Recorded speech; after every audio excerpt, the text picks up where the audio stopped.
महाराष्ट्रात गुटखा बंदीचा कायदा आणणार, नरहरी झिरवळ यांची मोठी घोषणा.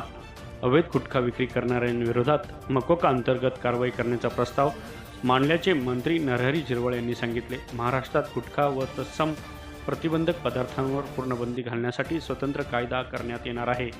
गुजरातमध्ये लागू असलेल्या दारूबंदी कायद्याच्या धर्तीवर या संदर्भात अभ्यासांती आवश्यक प्रस्ताव सादर करून कायद्याचा मसुदा तयार करण्याचे निर्देश अन्न व औषध प्रशासन मंत्री नरहरी झिरवळ यांनी मंत्रालय येथील या संदर्भात झालेल्या आढावा बैठकीत दिले. या बैठकीस वैद्यकीय शिक्षण व औषधी द्रव्य विभागाचे प्रधान सचिव धीरज कुमार, अन्न व औषध प्रशासन आयुक्त धीरज दुबे, विधी व न्याय विभागाचे सहसचिव महेंद्र जाधव, गृह विभागाचे सहसचिव राहुल कुलकर्णी, अतिरिक्त पोलीस महासंचालक सागर पाटील यांसह विविध विभागांचे वरिष्ठ अधिकारी उपस्थित होते.